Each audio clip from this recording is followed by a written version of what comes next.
The Sentinel is known to be reliable, fearless, disciplined, consistent, courageous, motivated, and skillful. So do what you feel passionate about. Take chances. All these qualities start from the mind. Your mind can be your worst enemy or your most powerful weapon. The world becomes your library to help you to become better at your craft. Is this the dagger? Learn how to achieve greatness and tap into the Sentinel mindset. This episode is brought to you by The Arena. The Arena focuses on helping law enforcement and security professionals achieve their ultimate work experience, curriculum, and fitness goals. Visit thearenatoronto.com. Okay, what's up, everybody? Today we have a very, very special guest. We got Pete Tucker from the Ontario Provincial Police. And I can tell you that I've just met him probably a couple of hours, all the way from Niagara. Yes. And how are you doing today? Oh, I'm doing well. I have no complaints. Life's good. Amazing. I've just been observing you today and just seeing your energy. You've had a career for, was it 30 years? I'm coming up on 30. I could retire this February if I want. So what keeps you in the game to be just as happy and passionate on the job as you are right now? I think what keeps me in the game is having a desire to do something. I need to have a task every day. I need to complete something. I don't like feeling lazy or incompetent or useless. Yes. I need to have a task, and that fulfills me. I am not work. I like to have some fun, but I also like work to give me something to focus on. Amazing. Now, what was it for you that made you jump into this industry? I mean, a lot of times people come into the policing careers where they really don't even know why they're getting in there. Some do it because they know they want to help others. We call them protectors. What was it for you? What made you want to kind of get into policing? And why the OPP? I guess I would be a bit of a protector. I think that's what I look out for. I like helping people that can't help themselves. I like helping those less fortunate and standing up to bullies. But the truth of the matter is, I was 4 or 5 years old. I remember to this day, and I'm 50 now, I saw a police officer come into a food court in a mall I was in, wearing a uniform. And it just overwhelmed me, and it just convinced me that is what I want to do. And I'm sure many little kids want to be police officers. Most of us probably did. I just never outgrew it. And not only did I get into the OPP, which was actually my cottage police force. Growing up as a kid, I always saw black and whites. I loved the black and whites.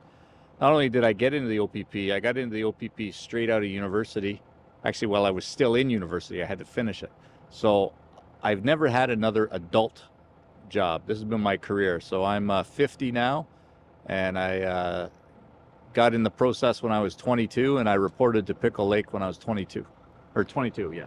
Wow, man. And you actually, when we were talking earlier, so your first division coming in, was it the motorcycle unit? The first specialty unit I got in was not the motorcycle unit, but the motorcycle unit is my favorite specialty. That's the one I enjoyed the most. I joined the Golden Helmets, which is a precision motorcycle riding team. I got into VIP security through that. So I have met people. They don't know who I am. They don't remember me, but my job has allowed me to meet Bono from U2, Obama, Queen Elizabeth, King Charles now. I knew him when he was just a prince. I've met Benjamin Netanyahu, Stephen Harper. Not met them in the sense they know who I am, but met them that I was in the same room, and that was fascinating. To me, the Golden Helmets was one of the best jobs I've done so far. So one of the things that when we were talking about earlier is now you're currently in recruitment. Yes.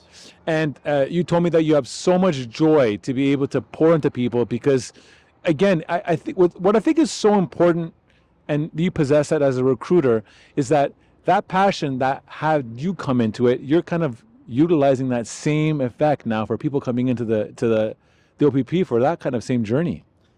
Yes. The reason I like recruiting so much, I like interviewing people every day, which is what I do.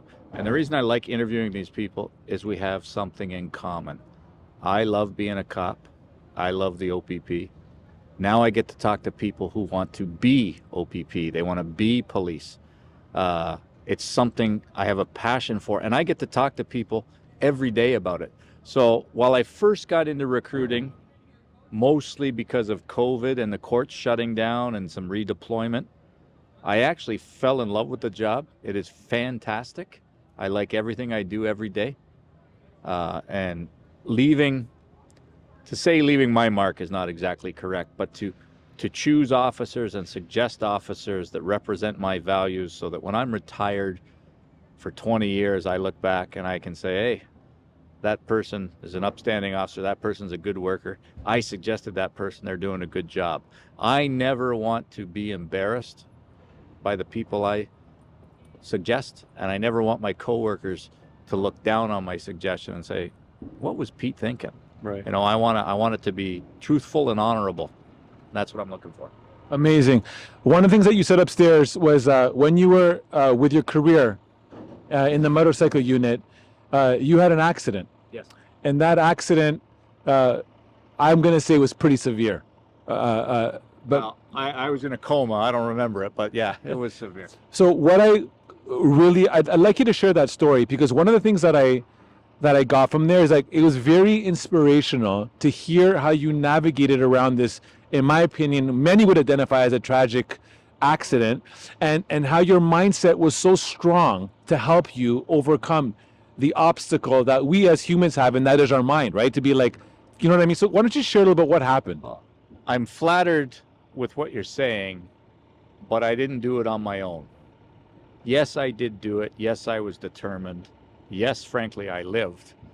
But if it wasn't for my wife, my family, friends, the OPP supporting me, you can't do it on your own. They all supported me. They all gave me a goal. So I had an accident 9 years ago this week in which I took a goose in flight, full face. And you were on your motorcycle? I was on the motorcycle doing highway speed. Goose crossed my path, never saw it coming, don't remember it. I have this little scar here, which upsets my wife because I pointed out to people when really the truth of the matter is I lost my left leg above the knee. And she goes, you should start with that. And I go, no, I just build up to it. Wow. So I lost my left leg above the knee. I was unconscious. My leg was severed. My sergeant apparently carried my leg to the hospital, hoping they could reattach it. Not being dramatic, but there was a number of times I should have been dead and was dying. I was in a coma for 2 weeks. I was at Sunnybrook Hospital for a month recovering. Don't remember anything more than 5 minutes compressed. Then I went to St. Catharines General for a month, and I might remember another 5 minutes compressed. And then I went to Shaver in St. Catharines, which is a stroke hospital, to learn how to walk again. The point being, I have a prosthetic leg. It's attached with a very cool surgery called osseointegration. I can even show you what that looks like if you want. But I could have given up. I could be on a WSIB pension for the rest of my life. I could be retired from the OPP. But I didn't want to be. If I retire and my wife works and my kids are at school, if I wake up and read the newspaper and have a cup of coffee, what am I going to do the rest of the day? I need something to do. So I think it's great for people who want to be cops to look at somebody like me who's not special, just look at somebody like me who doesn't have to do this job, but chooses to. And I choose to. So that's why I keep going. That's actually amazing. And I, again, what you went through, I think could, for most people, cripple their mindset to move on. You said that you were able to get a lot of strong family supports that help you through the process. Was there anything else that you were doing as a mental exercise for people that may be hearing this, that maybe they've gone through something similar or currently are in something similar? What would you tell that person? It's hard to answer your question specifically because the feeling as I remember it, which now seems to be a long way away, and I'm not in the same space as I was. The feeling at the time was deep water, dark water, out of control. I had a lot of people help me, which was essential to getting through. But if I didn't commit to getting better, I wouldn't have got better. And I don't tell people that I got better because I wanted to. We all hope that life works out. We all wish for things. We all strive for goals. The advice I have is if you don't try for the goal, if you don't try to have something more, you're not going to get it. You might not always be successful, but if you don't try, you're doomed to be unsuccessful. And I tried. OPP was fantastic to me. They never forgot about me. They never talked about retiring me out and papering me out. My wife never gave up on me. My young kids, who are all adults now, I feel guilty, and I know I shouldn't, but I feel guilty for what I put them through. But they survived, and I often tell people the worst day of my life is also the best day of my life. The worst day of my life is obviously the day I lost my leg, but the best day of my life is I survived. I survived that day. And to put things in perspective, I can list a whole bunch of things, 10, 12, 14 things that are worse than losing my leg.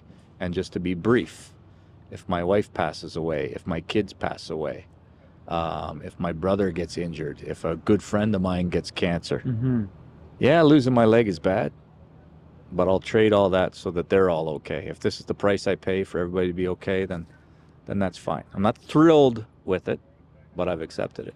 It's fine. You've accepted, you've adapted, and I think your mindset is so strong. And that really is what takes us through life, right? Through adversity and all. So the fact that you're able to stand today is because now you have a prosthetic now that gives you that, and you've been able to cope with that right now. Yes. And for yourself, I do think that your story is going to be something that'll inspire many, Pete. And I really do appreciate you coming down here and sharing that. It's very inspiring. Well, again, I'm flattered by your comments, and I just want people to know I'm not anybody special. I'm just a guy who decided not to die. It's basically what it was. I decided not to die, and I lived. I got through it.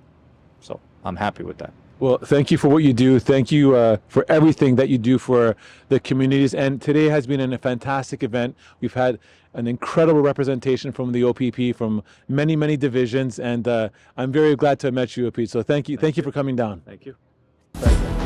This podcast is brought to you by Executive Protection Lifestyle Canada. Make sure to drop by next week and don't forget to subscribe.